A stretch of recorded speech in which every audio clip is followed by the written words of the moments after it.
Irmãos queridos, uma vez mais, boa noite a todos e todas. Eu acho que eu estou aqui com bastante calor, mas eu acho que a igreja está sentindo bastante frio hoje, né? Vocês estão bem quietinhos, está faltando muita gente, mas o tempo chuvoso é assim mesmo. Mas eu tenho certeza que, apesar do frio que está fazendo e da chuva que está caindo, todos vamos sair daqui hoje, essa noite, aquecidos pelo poder da palavra do Senhor. E hoje eu quero conversar com vocês sobre um tema muito importante, que está baseado no texto de Jeremias, capítulo 17, versículos 9 e 10. Eu gostaria de falar sobre o coração enganoso. Enquanto você abre a sua Bíblia em Jeremias, capítulo 17, eu vou estar orando para que o Senhor possa nos iluminar esta noite com a sua palavra. Querido Deus eterno Pai, obrigado, Senhor, pela oportunidade de estarmos aqui para ouvir a tua voz, para receber mais de Ti esta noite. Sabemos que somos totalmente dependentes da Tua palavra aos nossos corações. Portanto, não queremos ouvir aqui a voz do homem, do pastor, do reverendo, do bispo, de nenhuma personalidade. Queremos ouvir apenas a voz do Teu Espírito Santo, porque somente este conhece as nossas necessidades, sabe o que precisamos ouvir. Então, apesar de nós, fala a nós esta noite, para a glória do Teu nome, em nome de Jesus. Amém. Vamos colocar de pé uma vez mais? Diz assim a palavra do Senhor, versos 9 e 10 do capítulo 17 de Jeremias. Enganoso é o coração, mais do que todas as coisas, e desesperadamente corrupto. Quem o conhecerá? Eu sou o Senhor. Esquadrinho o coração, eu provo os pensamentos, e isto para dar a cada um segundo o seu proceder, segundo o fruto das suas ações. Amém. Podeis assentar em nome de Jesus.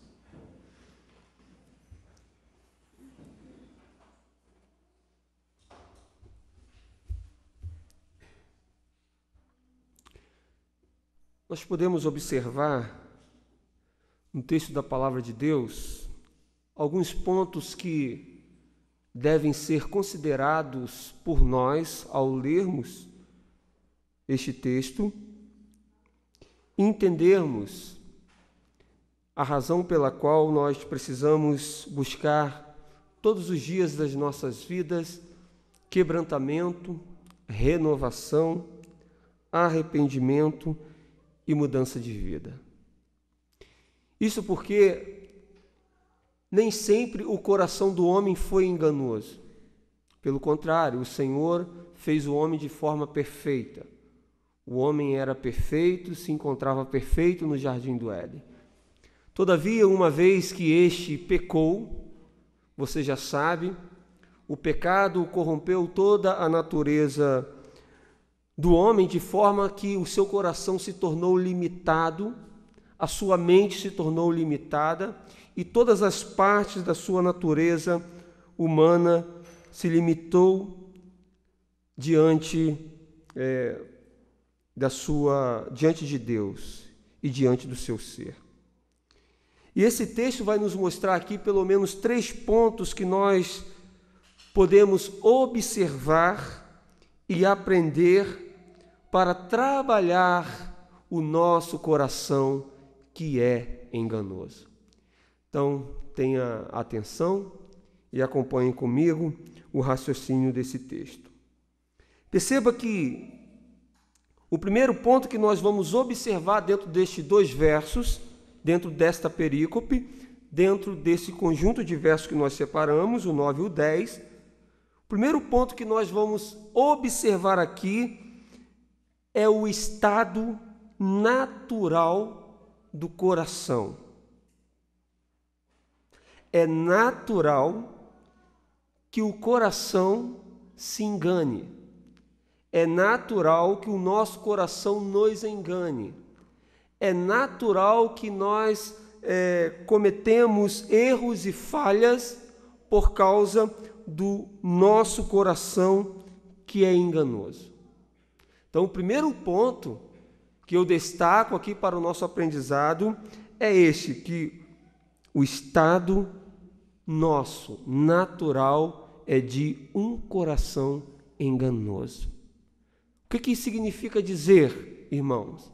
Significa que todos nós vamos errar sempre, vamos cair sempre, vamos sofrer sempre, o tempo todo, porque o estado natural do nosso coração é corrupto, é enganoso.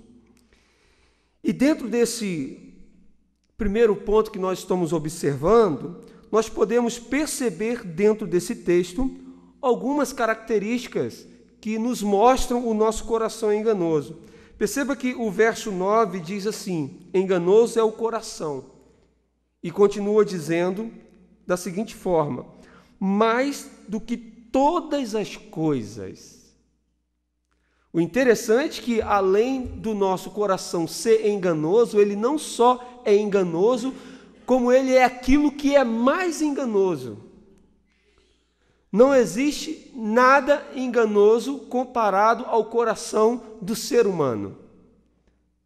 E isso é muito importante para nós entendermos as nossas aflições, as nossas lutas, as nossas dificuldades e os nossos erros.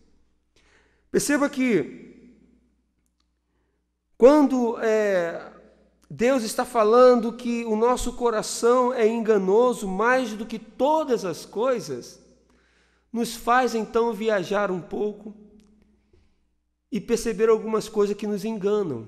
Por exemplo, quem é pescador ou quem trabalha embarcado, muitas vezes chega à noite e você tem que ir para o mar, e o mar está tranquilo, né? Está manso, mas de repente você é pego em uma tempestade. E aí o vento e a tempestade sopra sobre o seu barco, sopra sobre o navio, e você balança para lá e para cá, e muitas vezes o barco acaba ficando à deriva. Ou seja, quando olhamos para o mar, apesar da aparência, ele nos engana, porque a gente pode chegar até um certo momento e nos deparar com a tempestade do mar. Quando nós olhamos para as nuvens do céu, nós também nos enganamos. Muitas vezes parece que não vai chover, não é verdade? Você escuta os noticiários dizendo que não vai haver chuva e, de repente, a chuva te pega de surpresa. Ou seja, quando nós olhamos para as nuvens do céu, elas também nos enganam. Quando nós olhamos para os animais da terra, os animais nos enganam. A Bíblia vai falar que a cobra é o animal mais astuto, mas não parece ser, né? Porque quando a gente vê este animal, é um animal que aparentemente é frágil, se rasteja pelo chão, mas é o animal mais astuto, é traiçoeira, né? E quando a gente bobeia com este animal, a gente pode ser picado por ela e somos levados até a óbito quando isso acontece. E aí a gente percebe também que há o engano nos animais, há o engano nas nuvens, há o engano no mar, mas a Bíblia está falando que o nosso coração é mais enganoso que todas as coisas. Você consegue entender a dimensão disso, já nesse primeiro momento? Como que nós nos enganamos? O nosso coração, ele é enganoso, também nós podemos dizer em dois aspectos. E o primeiro aspecto do coração enganoso é que ele engana os outros. A gente engana as outras pessoas. A gente muitas vezes finge ser uma coisa que não somos.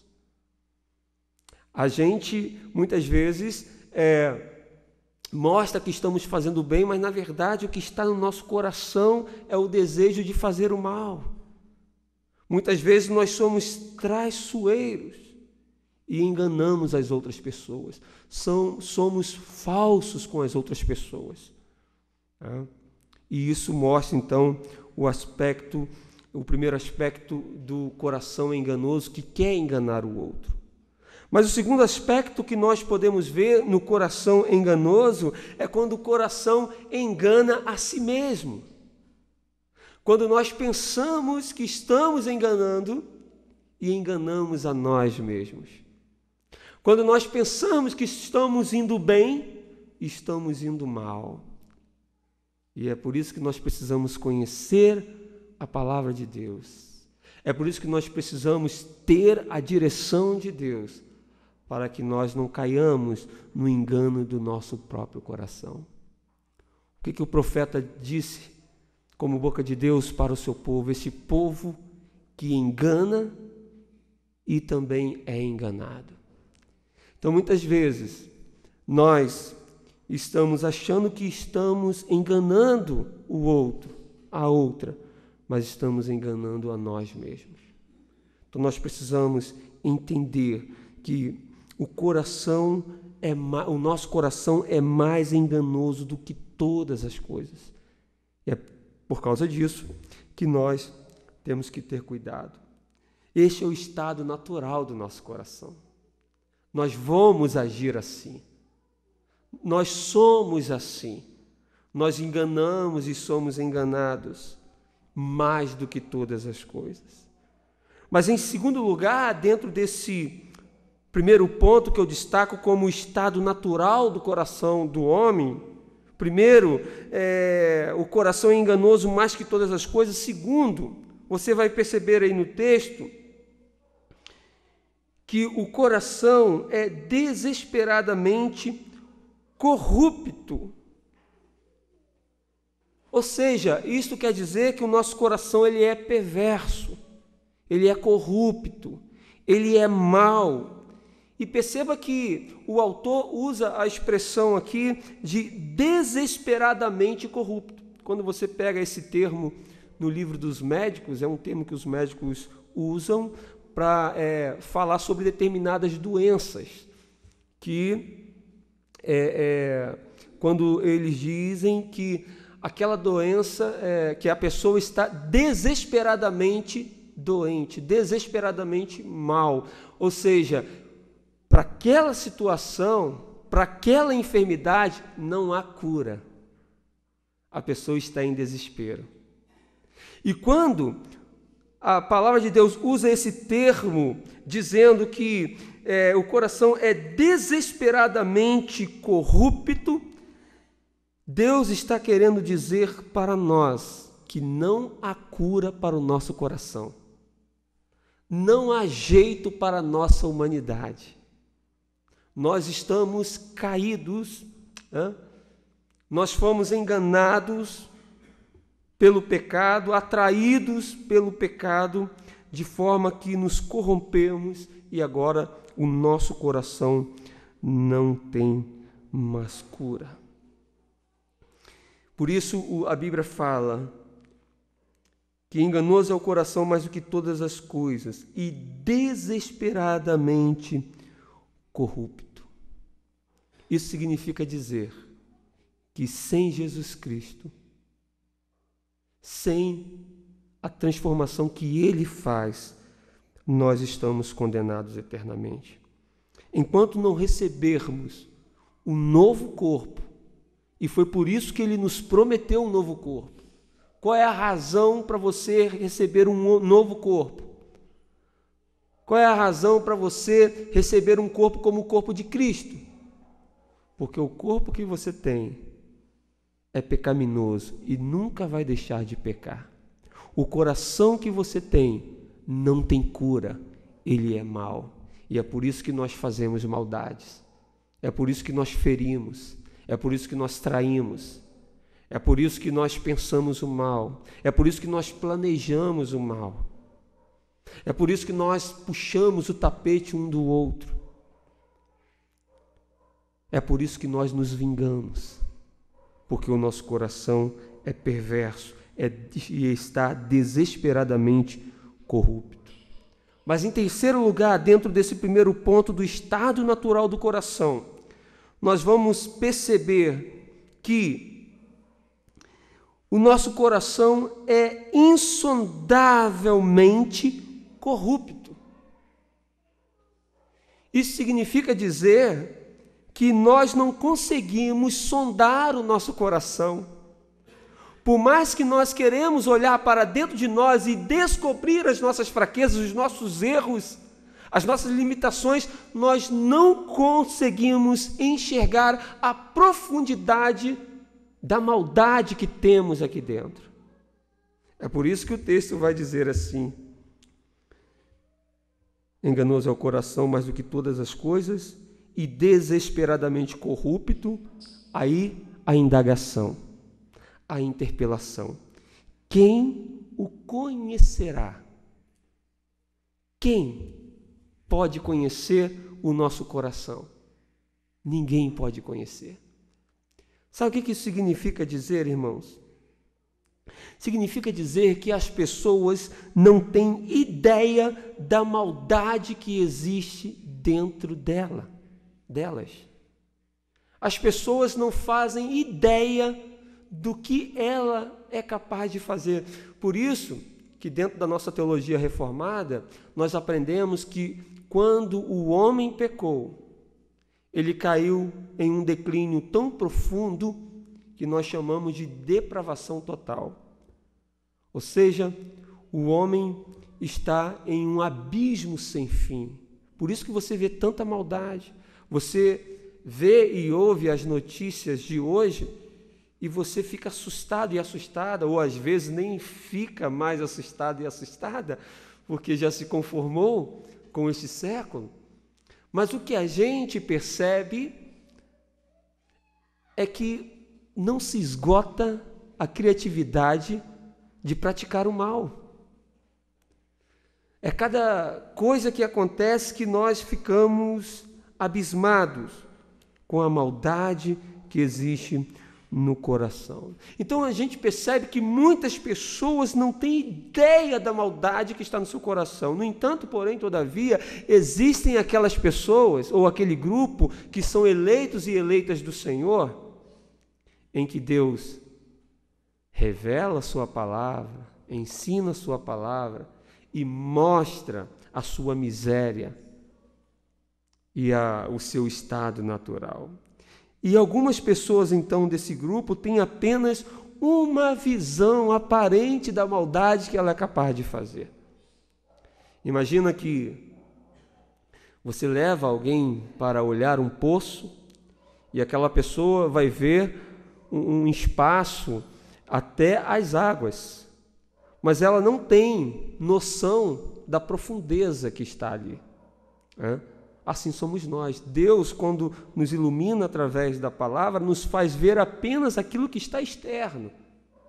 A gente consegue ver apenas aquilo que está ali em cima, mas a gente não consegue ver a profundidade da miséria que nós estamos, da maldade do nosso coração. É como olhar para dentro do poço e contemplar só as águas e não a sua profundidade. Portanto, o estado natural do coração do homem, revelado e aclarado aqui na Bíblia, destaca que o nosso coração é enganoso mais do que todas as coisas, que o nosso coração é perverso e está desesperadamente corrupto, ou seja, não tem cura para ele, e o nosso coração é insondavelmente mal. Quando a gente vê aqui a interpelação, quem o conhecerá? Segundo ponto que eu destaco nesse texto está no começo do verso 10, e aqui eu vou perceber a testemunha do coração. Quem que sabe essas coisas? Quem que vê essas coisas se nós não podemos ver? Se nós não conseguimos mergulhar, entender a imensidão do nosso coração. No verso 10, o Senhor vai responder à indagação do final do verso 9, quando diz: eu, o Senhor. Ele é o único que pode ver. Ele é o único que conhece você. Nem você conhece você mesmo. Mas o Senhor conhece e sabe o quão mal eu e você somos. Mesmo assim, Ele nos amou. Nós não conseguimos entender o amor de Deus, porque que nos ama, mas a verdade é que Ele conhece a maldade no fundo do nosso coração. Portanto, Ele é então a testemunha do coração, porque Ele é o Senhor. Isso significa dizer que o Senhor, Ele vê aquilo que eu e você não conseguimos ver. Ele vê no profundo do nosso coração.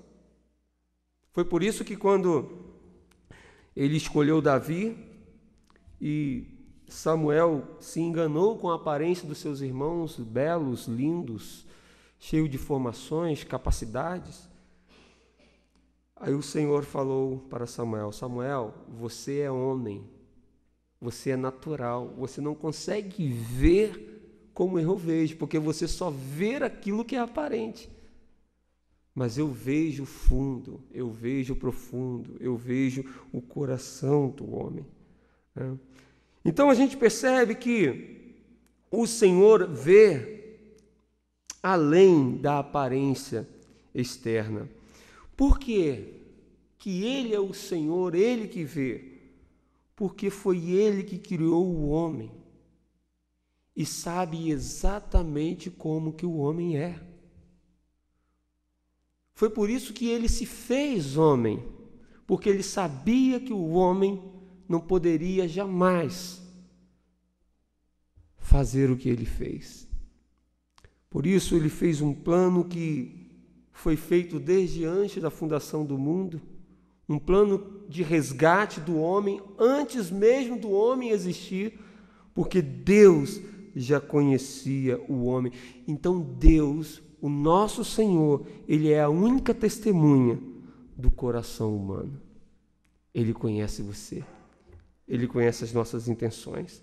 Aí Ele vai dizer, Ele diz: eu, o Senhor, Ele continua dizendo, esquadrinho o coração. Perceba aqui então, que dentro desse segundo tópico, a testemunha do coração é o Senhor Jesus, e em segundo lugar, nós vamos perceber que o Senhor, Ele esquadrinha o nosso coração. Além dele conhecer, além dele saber, além dele ter a capacidade de nos ver intimamente, Ele esquadrinha o nosso coração. Ele mede as nossas intenções. Isso significa dizer que o Deus que tudo vê, Ele esquadrinha o homem de forma rigorosa. Ele está vendo cada ação que nós praticamos, cada pensamento que nós temos, Ele está vendo cada atitude que nós tomamos. E você vai perceber que a Bíblia está dizendo o seguinte: eu, o Senhor, esquadrinho. Ele não está dizendo aqui que vai fazer, que vai esquadrinhar, que vai medir, ou que já mediu o coração do homem, que já esquadrinhou. Não, ele está falando que esquadrinha. Sabe o que significa? Os sentidos das palavras são muito importantes para a gente poder entender o que a mensagem está dizendo para a gente. E quando Deus está dizendo que Ele esquadrinha, Ele está dizendo que Ele é uma testemunha constante. Ele está sempre fazendo, Ele não fez ou vai fazer. Ele está sempre esquadrinhando as nossas intenções, as nossas atitudes. Você veio aqui na igreja, Ele está esquadrinhando você. Qual a razão de você estar aqui? Por que você quis vir? Ele está, neste momento, esquadrinhando o meu coração. Por que eu estou trazendo esta mensagem? Qual é o motivo que eu estou trazendo essa mensagem? Ele esquadrinha o nosso coração quando nós viemos aqui entregar a nossa oferta e o nosso dízimo. Isso significa dizer que Ele está olhando para a nossa intenção. Se nós estamos fazendo isso para aparecer, se nós estamos cantando para aparecer, ou se nós estamos fazendo isso para adorar a Deus. Se nós estamos trazendo a oferta aqui para mostrar para todo mundo que somos dizimista e ofertante, ou se nós estamos fazendo isso de todo o coração para agradar ao Senhor. Isso é esquadrinhar. Cada coisa que eu e você fazemos na casa do Senhor e na nossa vida é medido por Deus. Por isso, não olhe para a aparência, porque Deus não vê o que está aparente. Deus vê o que está lá dentro do coração. Isso significa dizer que, às vezes, existem muitas pessoas que estão fazendo muitas coisas aparentemente e que Deus não está recebendo. E, às vezes, tem uma pessoa que está lá no bar bebendo cerveja ou cachaça, ou sei lá, fazendo qualquer coisa, e, no entanto, as ações dele são mais dignas do que, muitas vezes, um crente que está aqui. Por que eu digo isso? Porque como o nosso coração é enganoso, a gente esquece de se arrepender, a gente esquece de voltar ao primeiro amor, a gente acha que está tudo bem com a gente acha que Deus é misericordioso e está tudo ótimo, podemos continuar assim.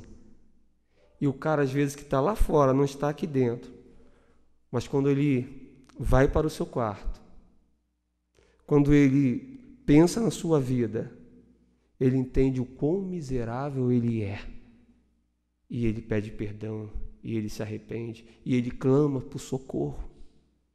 Então, muitas vezes, aquela pessoa vai ser muito mais vista por Deus do que, muitas vezes, uma pessoa que está aqui dentro, mas não consegue ver a sua impureza e não consegue se arrepender. Portanto, quando Deus está dizendo na sua palavra que Ele esquadrinha o coração do homem, Ele faz isso de forma constante, em todas as nossas atitudes. O negócio que eu e você fechamos no nosso trabalho, a sua relação interpessoal com o ser humano lá fora, o seu proceder no cotidiano, Deus está esquadrinhando. Né? Então, a gente percebe que Ele é a testemunha do nosso coração, porque Ele é o Senhor, porque Ele esquadrinha o nosso coração. E, em terceiro lugar, o texto diz: eu, o Senhor, esquadrinho o coração, eu provo os pensamentos. Olha que interessante.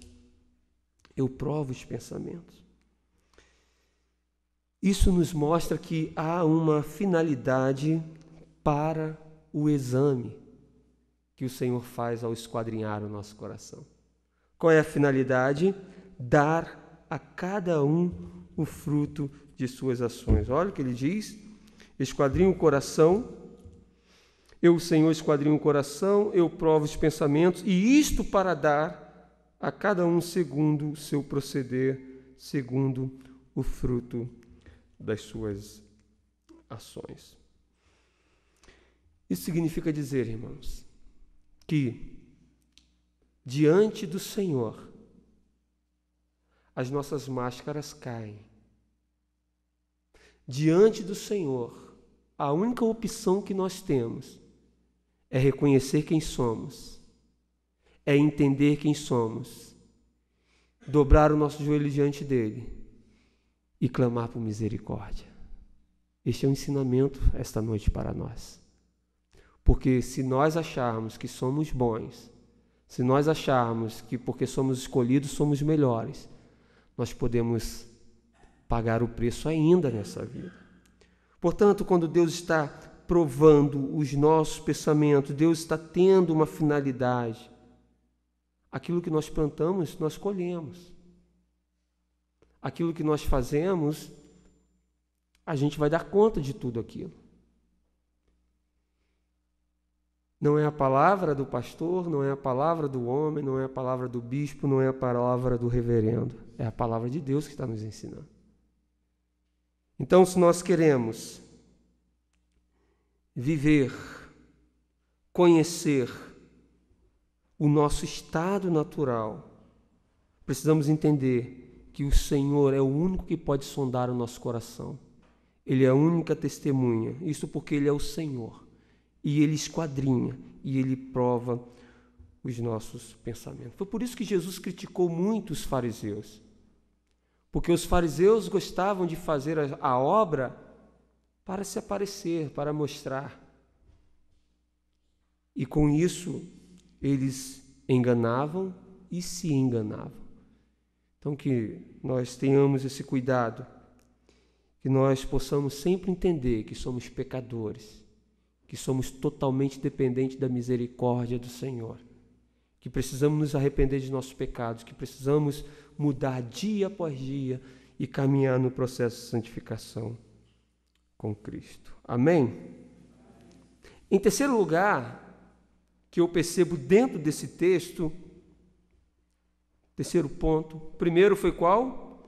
Nós percebemos aqui, aclaramos aqui o estado natural do homem. Segundo, nós aclaramos aqui a única testemunha do coração. E em terceiro lugar, a gente pode perceber nesse texto aqui a saída para o coração. Ou seja, eu vim até aqui com vocês, mas não fique triste ao entender quem nós somos, porque existe uma saída.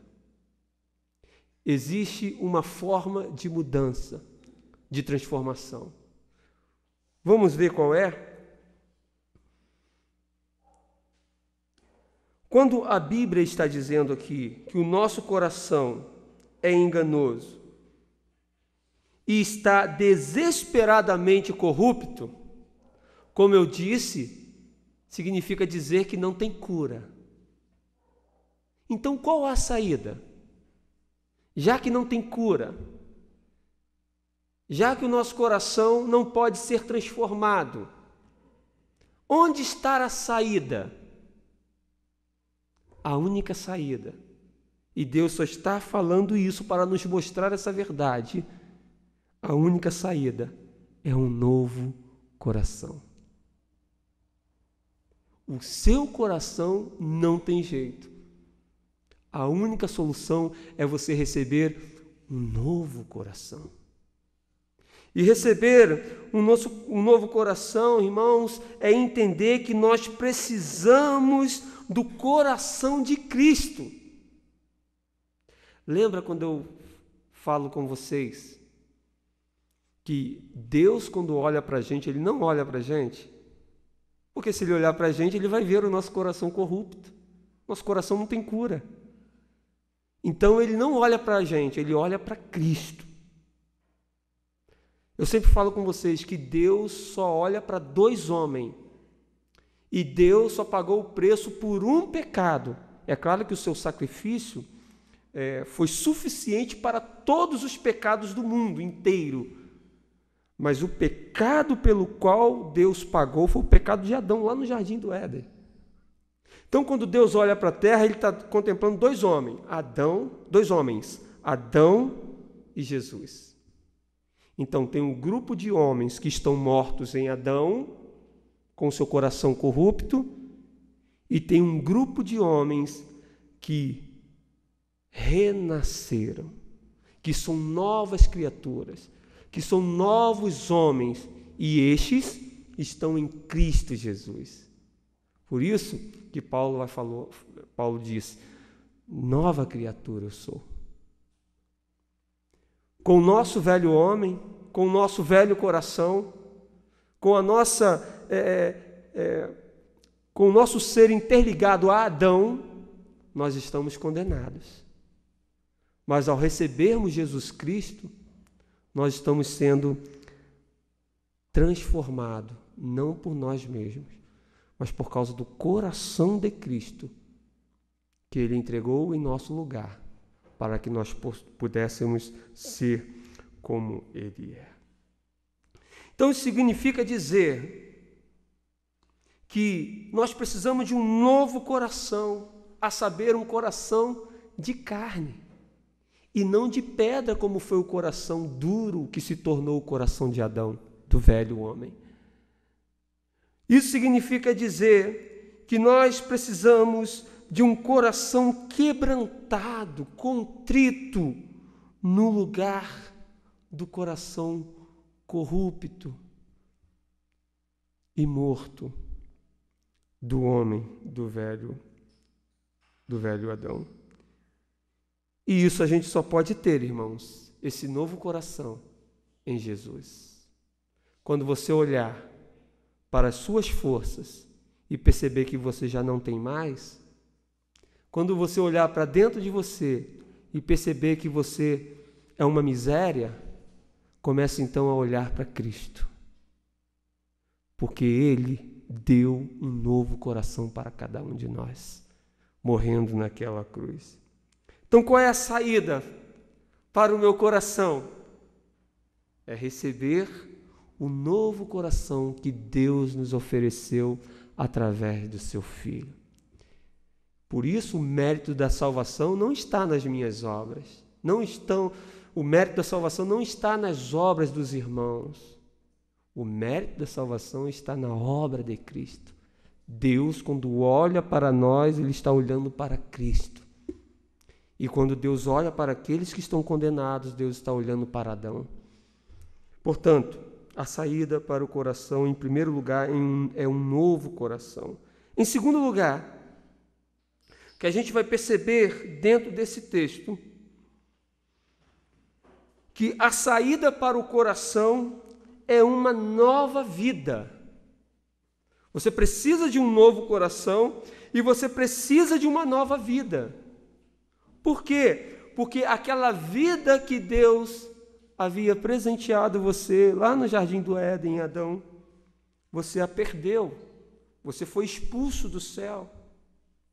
Adão, ele falhou nos seus 3 ofícios, a saber, profeta, sacerdote e rei. Por quê? Profeta. Porque Adão, ele era aquele que iria trazer a revelação de Deus para todo ser humano. Ser profeta é isso, é trazer a revelação de Deus para o homem. Quando Adão pecou e corrompeu a sua natureza, então ele falhou como profeta. Ele não pode mais revelar a Deus, porque ele é corrupto. Então ele falhou. Adão falhou como sacerdote. Por que ele era sacerdote? Porque, como sacerdote, Adão deveria se apresentar em nome de toda a humanidade diante de Deus. Adão representava toda a humanidade e por isso ele era o sacerdote. Mas ele falhou, ele agora não pode ser representante do homem.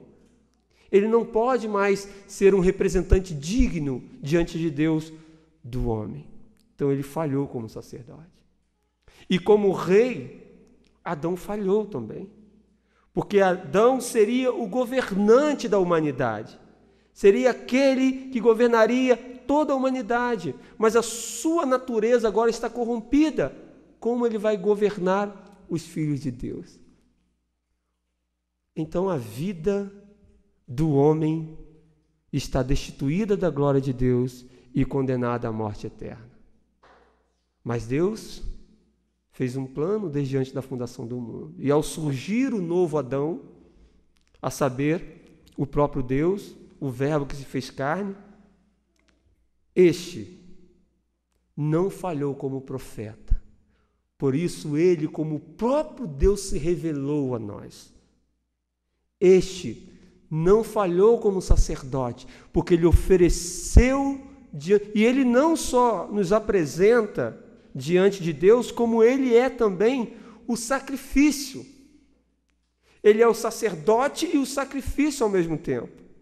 Ele não falhou porque ele não pecou, então ele pôde ser digno diante de Deus apresentando um sacrifício vivo e agradável.